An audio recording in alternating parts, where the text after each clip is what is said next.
Perkenalkan, nama saya Intin Romadona dengan NIM akhir 009 dari kelompok 2. Nah, di sini saya akan membahas terkait dengan teori unifaktor dan juga teori dua faktor yang dikemukakan oleh Charles Spearman. Pengertian unifaktor sendiri dikemukakan oleh dua ahli. Yang pertama yaitu Wilhelm Stein. Nah, Wilhelm Stein ini pada tahun 1911 beliau mengemukakan bahwa unifaktor adalah membahas terkait dengan kemampuan umum dan juga kemampuan tunggal yang dimiliki oleh seseorang ataupun seorang individu. Selanjutnya, teori unifaktor dikemukakan oleh Alfred Binet. Nah, Alfred Binet di sini mengemukakan bahwa intelijensi merupakan sisi tunggal dari karakteristik seseorang ataupun individu yang terus berkembang seiring dengan perkembangan zaman dan juga kematangan seseorang itu sendiri. Jadi, setiap individu yang sudah memasuki tahap usia selanjutnya maupun usianya bertambah, maka perkembangan intelijensinya juga akan bertambah. Binet juga menggambarkan maupun mendeskripsikan intelijensi sebagai suatu fungsional yang dapat memungkinkan seseorang ataupun orang lain melihat tingkat perkembangan seseorang ataupun individu dari kriterianya itu sendiri. Jadi kriteria yang dimunculkan oleh seseorang individu bisa dinilai intelijensinya dari karakteristik maupun kriteria yang sudah ditampilkan oleh individu tersebut. Perkenalkan, nama saya Intin Romadona dengan NIM akhir 009 dari kelompok 2. Nah, di sini saya akan membahas terkait dengan teori unifaktor dan juga teori dua faktor yang dikemukakan oleh Charles Spearman. Pengertian unifaktor sendiri dikemukakan oleh dua ahli. Yang pertama yaitu Wilhelm Stein. Nah, Wilhelm Stein ini pada tahun 1911 beliau mengemukakan bahwa unifaktor adalah membahas terkait dengan kemampuan umum dan juga kemampuan tunggal yang dimiliki oleh seseorang ataupun seorang individu. Selanjutnya, teori unifaktor dikemukakan oleh Alfred Binet. Nah, Alfred Binet di sini mengemukakan bahwa intelijensi merupakan sisi tunggal dari karakteristik seseorang ataupun individu yang terus berkembang seiring dengan perkembangan zaman dan juga kematangan seseorang itu sendiri. Jadi, setiap individu yang sudah memasuki tahap usia selanjutnya maupun usianya bertambah, maka perkembangan intelijensinya juga akan bertambah. Binet juga menggambarkan maupun mendeskripsikan intelijensi sebagai suatu fungsional yang dapat memungkinkan seseorang ataupun orang lain melihat tingkat perkembangan seseorang ataupun individu dari kriterianya itu sendiri. Jadi kriteria yang dimunculkan oleh seseorang individu bisa dinilai intelijensinya dari karakteristik maupun kriteria yang sudah ditampilkan oleh individu tersebut. Baik, selanjutnya, menurut Spearman bahwa kecakapan intelektual terdiri dari dua macam kolerasi, yaitu kolerasi G faktor atau S faktor dalam performance. Intelijensi mengandung dua macam faktor, yaitu yang pertama, general ability atau general factor atau disebut juga dengan G faktor.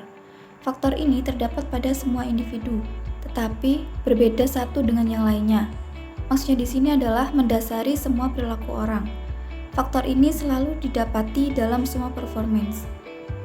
Adapun karakteristik dari faktor G, yang pertama adalah merupakan kemampuan umum yang dibawa sejak lahir, yang kedua bersifat konstan, yang ketiga dipergunakan dalam setiap kegiatan individu, yang keempat jumlah faktor G setiap individu berbeda, dan yang terakhir, semakin besar jumlah G yang ada dalam diri seseorang, maka makin besar kemungkinan kesuksesan hidupnya.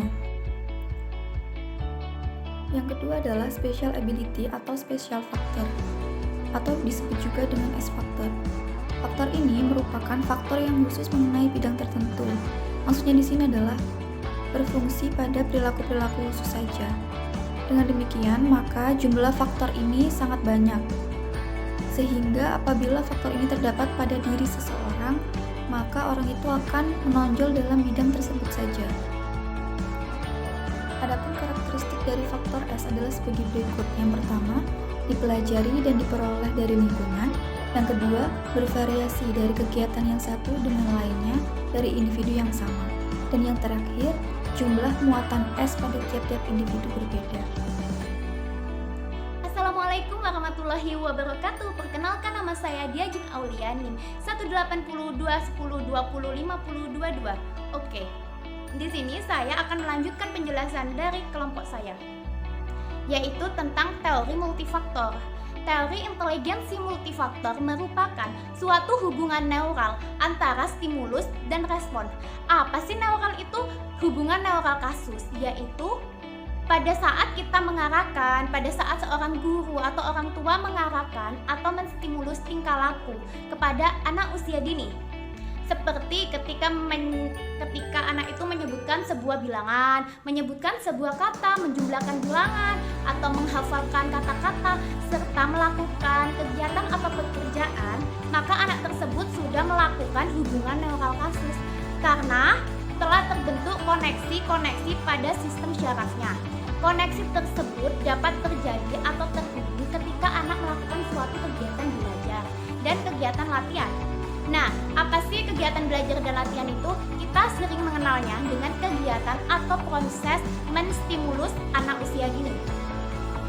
Yang menciptakan teori multifaktor ini siapa sih? Yaitu Edward Lee Thorndike, yang merupakan penciptanya, dan beliau itu merupakan tokoh dari aliran fungsionalisme yang lahir di Williamsburg 31 Agustus 1874 dan telah meninggal di New York 10 Agustus 1949. Beliau atau Edward Thorndike, yang biasa dikenal dengan Thorndike, telah menerbitkan sebuah buku yang berjudul Animal Intelligence dan masih banyak sekali buku lainnya. Nah, buku Animal Intelligence ini merupakan sebuah hasil penelitian dari Thorndike terhadap tingkah laku dari beberapa jenis hewan seperti kucing, anjing, dan burung, yang mencerminkan prinsip dasar yang dianut oleh Thorndike, yaitu bahwasanya dasar dari kegiatan belajar itu yaitu asosiasi. Nah, teman-teman, apa sih asosiasi itu? Asosiasi merupakan suatu stimulus yang dapat menimbulkan suatu respon tertentu. Teori ini sering disebut dengan teori stimulus respon. Dalam teori ini dikatakan bahwasanya dalam proses belajar, seseorang atau anak atau guru akan selalu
inteligensi Thorndike disebut dengan teori multifungsi karena inteligensi atau kecerdasan berisi tentang multiproses khusus dan adanya kekompleksan tingkah laku mental yang spesifik.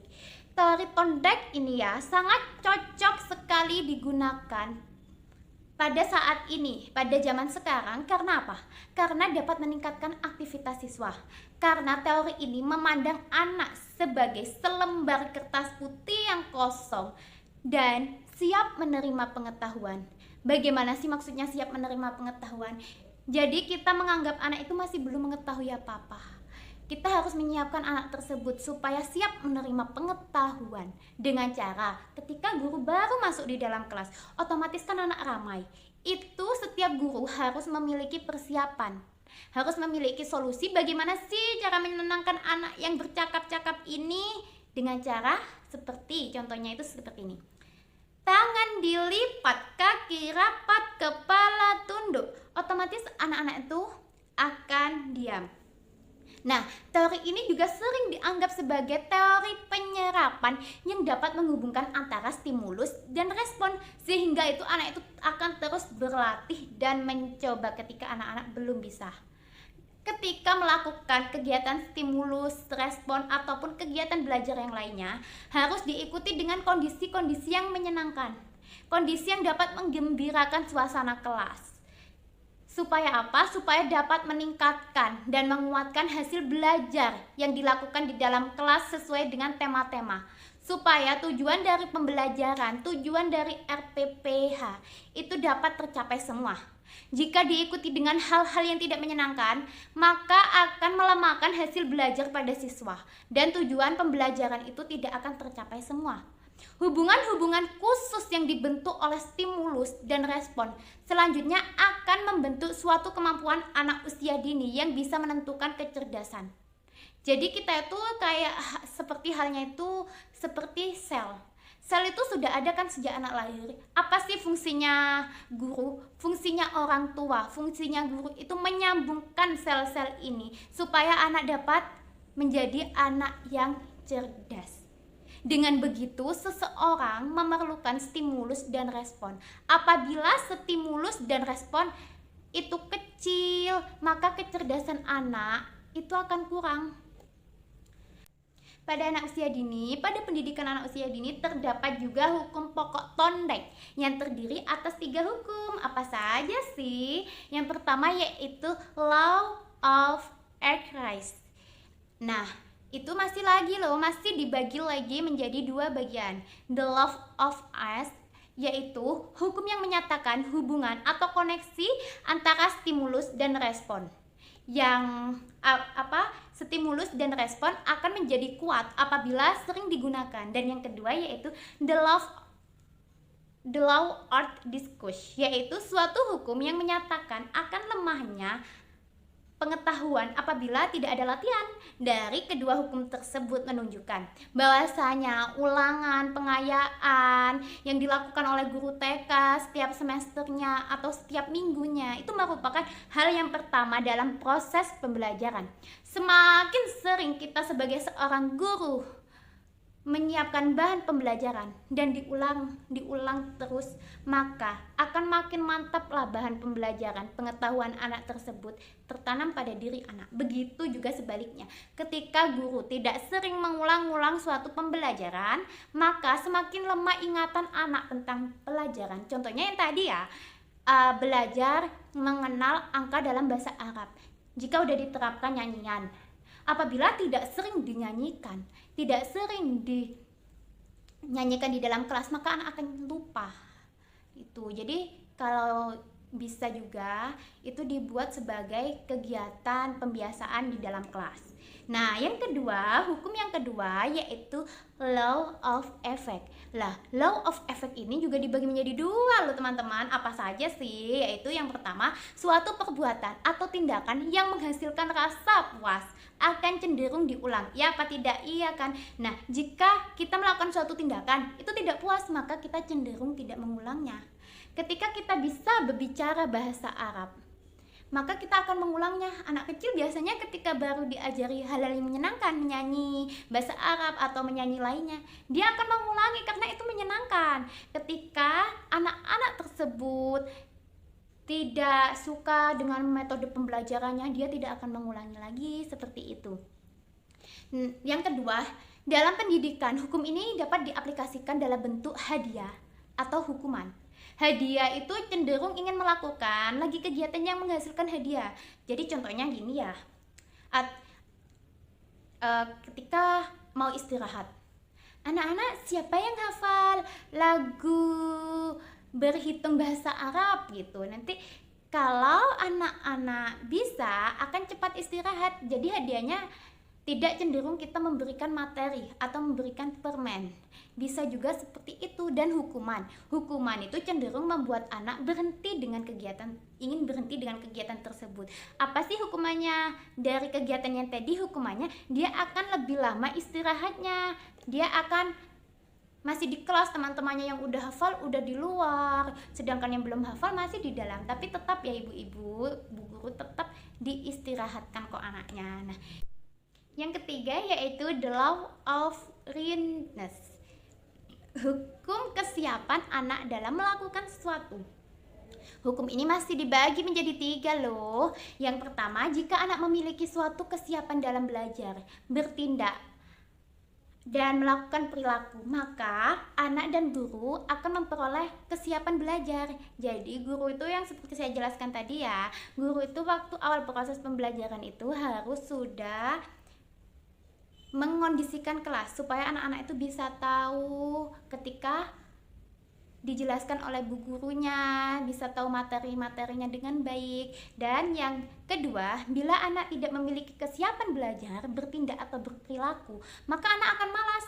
Jika anak-anak terus ramai, bingung dengan makanannya, bingung dengan mainannya, dengan temannya, ngobrol terus, dia kan nggak tahu tadi bu guru bilang apa ya, dia nggak tahu apa-apa. Itulah yang menyebabkan anak itu malas gitu. Nah, yang ketiga yaitu jika anak tidak memiliki kesiapan untuk bertindak dan dipaksa melakukan, akan menimbulkan keadaan yang tidak memuaskan seperti itu. Jadi jika dipaksa itu tidak memuaskan, seperti ketika ada anak yang masih makan harus mendengarkan bu gurunya, dia tidak akan tahu itu bu gurunya lagi menjelaskan apa, seperti itu. Jadi anaknya itu disuruh menyelesaikan makannya, kita membuat dulu, bernyanyi dulu dengan kegiatan yang menyenangkan, langsung bu guru memberikan materi sesuai tema yang dibahas pada hari itu.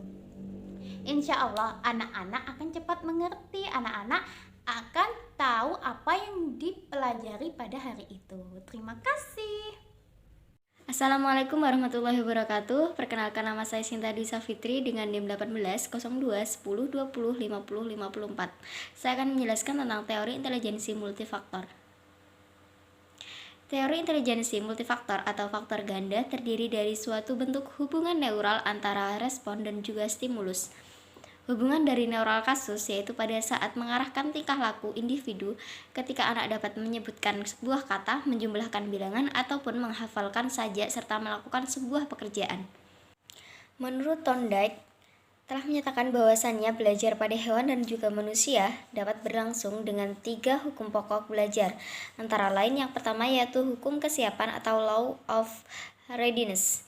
Pada saat melaksanakan proses pembelajaran, anak harus dalam keadaan siap, yaitu siap belajar. Anak harus dalam keadaan baik supaya ilmu yang diperoleh juga dapat menuai keberhasilan.